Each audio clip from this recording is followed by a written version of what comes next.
L'autre jour, je voulais faire une recherche sur YouTube. Alors j'ai commencé par taper mon mot-clé dans la barre de recherche de YouTube.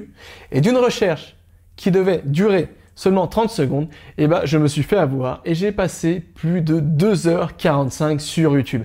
Ça veut dire que j'ai tapé mon mot-clé. J'ai regardé la réponse à ma recherche, à ma question. Ensuite, j'ai vu une vidéo qui m'intéressait sur un concert, un groupe que j'aimais bien. J'ai cliqué, j'ai commencé à regarder le concert. Ensuite, il y avait un best-of du concert du groupe que j'aimais bien. J'ai cliqué, j'ai commencé à regarder ça. Ensuite, il y avait un tuto sur la production musicale, un truc que j'aime bien aussi. J'ai cliqué et finalement, d'une recherche qui devait durer 30 secondes, j'ai perdu mon temps. J'ai passé plus de 2 heures sur Internet. Tu t'es sans doute, toi aussi, retrouvé dans cette situation. Ce n'est pas vraiment de ta faute. On pense souvent qu'Internet, c'est quelque chose de complètement gratuit.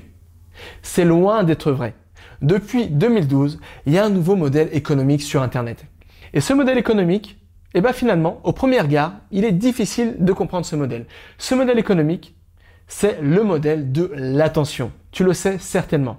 Aujourd'hui, le modèle économique dominant sur Internet, c'est tout simplement le modèle de la publicité. C'est simple. Tu regardes une vidéo YouTube, on va te proposer 2, 3, 4 vidéos, 3 publicités lorsque tu visionnes cette vidéo YouTube.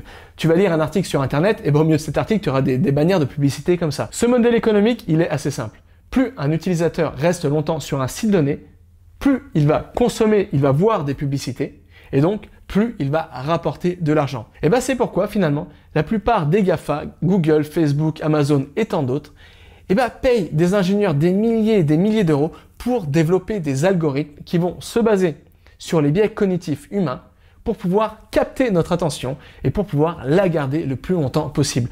On a l'impression un peu que Internet, désormais, c'est un peu un rodéo. Ça veut dire que finalement, le but des GAFA, des plus grands de tout le monde sur Internet, c'est de pouvoir attraper notre attention au lasso et de pouvoir nous chevaucher en quelque sorte, pouvoir capter notre attention le plus longtemps possible parce que comme tu sais désormais, plus on va passer du temps sur Internet, plus on va consommer de publicité, donc plus on va générer de revenus. Mais ce modèle économique, il a un coût. Et ce coût, c'est notre attention. Notre niveau d'attention n'a jamais été aussi bas. En quelques années seulement, notre niveau d'attention a chuté considérablement. Tellement qu'aujourd'hui, de plus en plus de personnes éprouvent d'énormes difficultés à se concentrer. Et la plupart des gens aujourd'hui multitaskent. Ça veut dire qu'ils vont commencer à faire quelque chose d'autre. Et finalement, ils vont avoir 15 onglets ouverts comme ça sur Internet. Et finalement, là encore une fois, leur niveau d'attention sera en danger. Donc voilà, tout simplement pour dire qu'aujourd'hui on pense qu'Internet est gratuit, mais c'est loin d'être vrai. Parce que quand on passe du temps sur Internet, la plupart du temps, on va vendre notre attention. Et encore pire, la plupart du temps, même si on est de bonne volonté, aujourd'hui les algorithmes sont tellement puissants, sont tellement un peu comme ça, un peu malsains, parce qu'ils jouent vraiment sur les biais cognitifs humains, que finalement c'est difficile de résister. Et quelle est la solution enseignée principalement pour lutter contre les distractions d'Internet? C'est tout simplement le fait de, tout simplement, la volonté. Utiliser sa volonté pour ne pas aller checker son fil Instagram. Utiliser sa volonté pour ne pas cliquer sur la énième vidéo YouTube, etc. Le problème, c'est que ça ne marche plus. Pourquoi? Parce que tout d'abord, la volonté est limitée. C'est-à-dire qu'on a un stock de volonté et plus on entame ce stock de volonté, moins on aura de volonté. Et deuxièmement, la volonté ne fait pas le poids face aux méga algorithmes alléchants de YouTube, de Facebook, d'Instagram et de tant d'autres. C'est pourquoi la volonté ne fonctionne pas. Mais heureusement, là je t'ai fait un peu une vision apocalyptique d'Internet, mais t'inquiète pas, moi aussi j'adore Internet, autrement je publierais pas, je serais pas en train d'enregistrer une vidéo. Mais le problème, je pense qu'il faut être conscient que Internet, c'est un outil, et comme tous les outils, il a son bon côté et son mauvais côté. C'est un peu comme tu as un couteau. Quand tu as un couteau, finalement tu peux cuisiner des bons petits plats, et tout simplement, et malheureusement, tu peux aussi te servir de ton couteau pour commettre un meurtre. Internet, c'est la même chose. Il y a les bons côtés, les mauvais côtés, et c'est pourquoi je pense qu'il faut être conscient des mauvais côtés pour pouvoir en quelque sorte reprendre le contrôle sur Internet et être beaucoup plus, tout simplement, pour reprendre le contrôle sur Internet et ne pas se faire avoir et ne pas se faire attraper, capturer son attention. Alors je sais, c'est beaucoup plus facile à dire qu'à faire parce que comme je l'ai dit aujourd'hui 100 fois dans cette vidéo, les algorithmes sont tellement puissants, sont tellement basés sur les biais cognitifs mentaux et humains que finalement c'est difficile de résister.